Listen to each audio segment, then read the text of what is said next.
on est pétri de peur comme ça? Parce qu'on nous fait peur. La situation est grave, Catherine Cocon? Oui, la situation est grave. Il faut qu'on arrête de penser qu'on nous a confinés pour rien ou que c'est par frilosité qu'on a mis tout le monde à la maison. La situation est grave. Nous avons franchi les cotes d'alerte d'épidémies graves. Autrement dit, chaque semaine, la Martinique augmente son nombre de cas de 30%. 30% chaque semaine. Tout a été organisé pour qu'on ait peur. C'est-à-dire oui, que on voit comment s'est égrené le nombre de morts. Voilà. En Guadeloupe, une épidémie très sévère, un pic très sévère a eu lieu autour du mois de septembre, à ce qui a déploré plus de 126 décès dans ce territoire. En Guyane, un pic sévère avait eu lieu en juin dernier, qui avait conduit à un bilan de plus de 69 décès. Ici, en Martinique, nous déplorons 30 décès, 30 familles endeuillées. C'est 30 de trop, mais cela nous situe en proportion par rapport aux deux territoires voisins. Si nous voulons éviter de connaître un pic meurtrier comme ont connu la Guadeloupe et la Guyane, il nous faut ralentir désormais massivement la circulation du virus. Le nombre de malades, une peur de la mort. On nous a annoncé 500 000 morts. Voilà, c'était les prévisions, c'était par des dirigeants. Je pense à M. Niel Ferguson, qui est de l'Imperial College, qui est attaché à l'OMS et qui inspire beaucoup le comité scientifique qui est autour du président. C'était 500 000 morts en France, 510 000 en Angleterre et c'était 100 000 pour la Suède. La Guadeloupe, la Guyane a été un moment au pic de l'épidémie. C'était la région de France où il y avait le plus de clusters, etc. Ils sont confinés là. Pas tant que nous, mais justement, logiquement, pourquoi est-ce que ils n'ont pas le port du masque obligatoire pour les enfants de moins de 11 ans? Si ça fonctionnait, ce port du masque, logiquement, eux qui avaient été dans le pic de l'épidémie, ils devraient l'avoir. Non, eux, ils ne l'ont pas. En Guadeloupe, il n'y a pas de port de masque obligatoire pour les enfants de moins de 11 ans. C'est cet amoncellement qui n'est pas. Eh bien, dis donc, on va être même ça. Voilà, je te donne l'information. Je rappelle que tu es thérapeute et donc tu accompagnes. Vas-y. J'accompagne les personnes, notamment, on parlait de peur tout à l'heure, il parlait de peur, et je le dis à toutes les personnes qui ont des enfants qui sont en train de vivre cette peur-là. Et nous avons des possibilités de désancrer cette peur. Je vous dirai pourquoi je parle de peur pour les enfants, parce qu'on a eu des témoignages édifiants d'un enfant qui est rentré, te rappelles quoi d'autre? On en a parlé avec des parents que nous avons reçus. Un enfant qui est rentré à l'école, le lendemain, il était paiement moyen. Parce que sa mère dit, mais maman, il faut que tu portes le masque parce que je vais mourir, mon petit frère va mourir. Est-ce que quand mon frère va dormir, tu vas lui donner son masque? Et il y a des possibilités de désancrer cette peur chez nos enfants. Parce que j'ai vu sur notre télé où on va interviewer des enfants, on leur demande qu'est-ce que le coronavirus, et l'enfant va te dire, oui, il faut porter le masque pour se protéger. Voilà. Ça veut dire ce que ça veut dire. Donc, alors, le programme est déjà fait. Il y a beaucoup de gens qui adorent le masque. Beaucoup de gens demandent plus de confinement, plus de masques, plus de mesures coercitives, plus de mesures de répression. Comment ça se fait, docteur? Pourquoi? On va dire que depuis le pic de l'épidémie en mars, tout a été organisé pour qu'on ait peur. En fait, on est dans un système où je crois que les gens ont un petit peu oublié leurs habitudes, leurs gestes, etc. Et ils font confiance à des personnes qui ont tâtonné et qui finalement ne nous aiment pas plus que ça. Je reviens sur ce port du masque obligatoire et beaucoup de parents sont en train de vivre la nocivité du port du masque pour les enfants. Ce qui fonde en fait ce collectif, c'est bien sûr le respect de nos libertés. C'est-à-dire qu'au-delà du fait de respirer, de commercer, d'entreprendre, il y a une liberté fondamentale. Ce sont les libertés de l'être humain naturellement. Nous avons des libertés naturelles. Et on se rend compte que non seulement on nous bâillonne, nous les adultes, mais de manière sectaire, de manière, comment dire, ils ont décidé que la Martinique, les enfants de Martinique devraient être bâillonnés. Mais ça, c'est horrible. C'est horrible. Et là, mais alors, comment les parents, je ne sais pas, quand on s'attaque à ton enfant, c'est des poules. Les parents sont en train de résister là. Normalement, quand on s'attaque à ton enfant, c'est un poule. Les parents sont en train de résister là. Les parents sont en train de se mettre en ordre de marche parce que c'est tant qu'on touche à nous. Mais les parents ne réagissent pas, mais là on touche à leurs enfants. Moi, je dis ça pourquoi?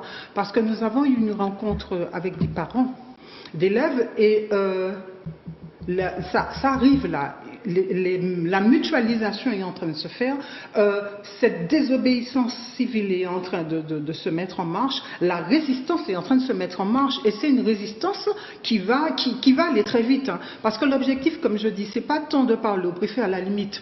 C'est peu important. Ce qui est important, c'est que les personnes en Martinique comprennent que rien ne justifie, non, rien ne justifie qu'on bâillonne nos enfants, que l'on nous bâillonne et qu'on tue l'économie martiniquaise parce que on a de plus en plus de précarité. Je pensais la dernière fois. Comment des parents peuvent croire que leur enfant peut les tuer? Parce que c'est ça qu'on véhicule quand on monte toutes ces vidéos, tu vois. Je parlais tout à l'heure de programmation. Tout est une question de programmation.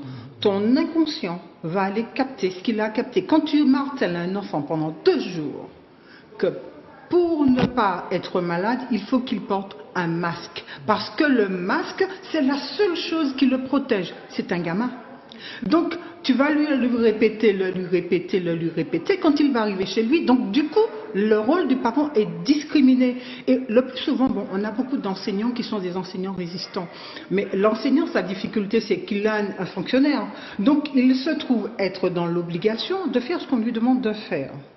Donc c'est aux parents, c'est aux parents de prendre le maquis, hein. C'est aux parents de dire, pourquoi je dis ça? Parce que j'ai eu beaucoup de retours de parents qui m'ont dit, des enseignants qui disent, depuis que mon enfant porte le masque, problème de concentration, maux de tête, céphalée, ils sont beaucoup plus fatigués, etc., essoufflés. Ce sont des choses c'est du vécu. C'est-à-dire que je ne suis pas arrivée là comme ça pour dire ce qui me passe dans la tête. Ce sont des témoignages. Les parents et les enseignants le disent.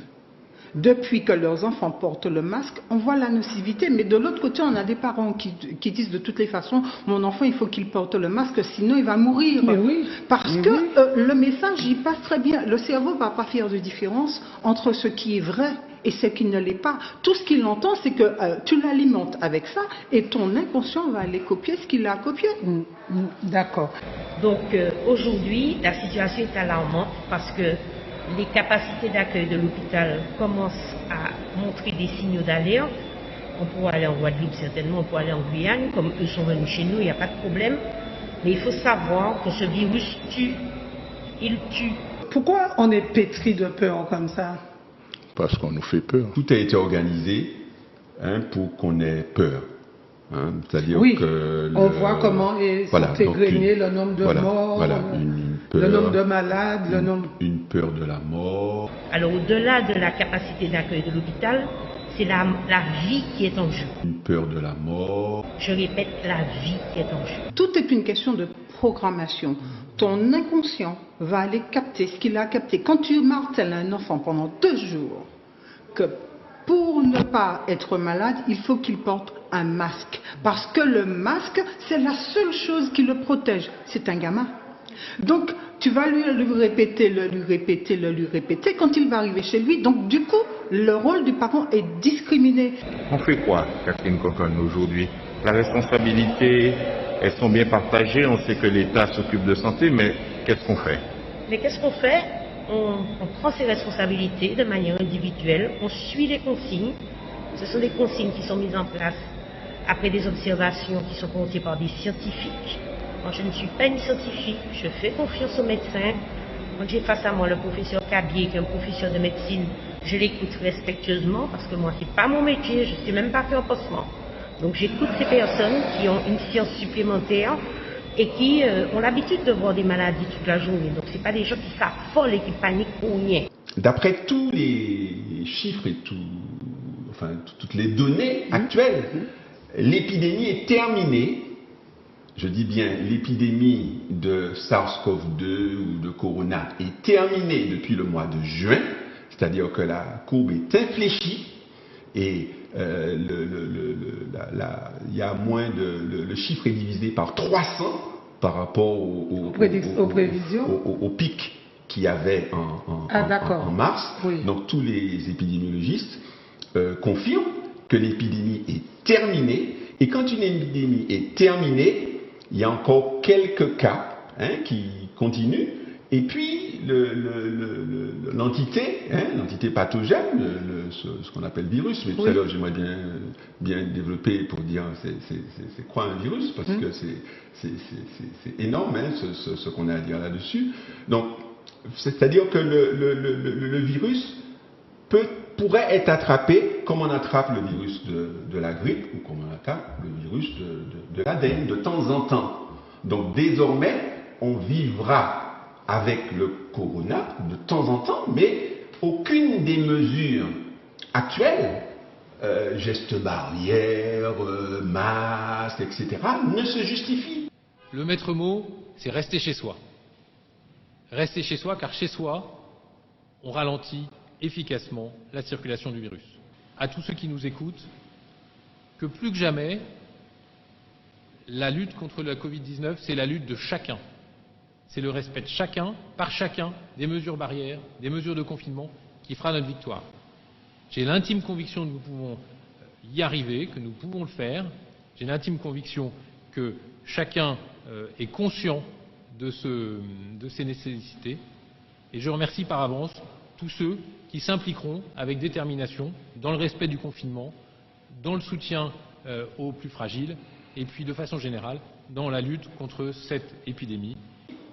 L'année passée, la grippe a fait en France 30 000 morts. Hors Corona. Je parle dans 2019. D'accord. En 2019, 30 000 morts de grippe. Et aucune mesure n'a été prise.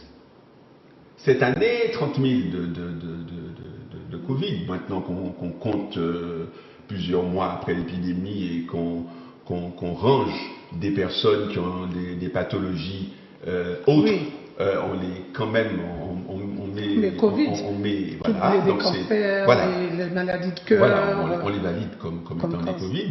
Ils arrivent à un chiffre de 45 000, mais sur 8 mois.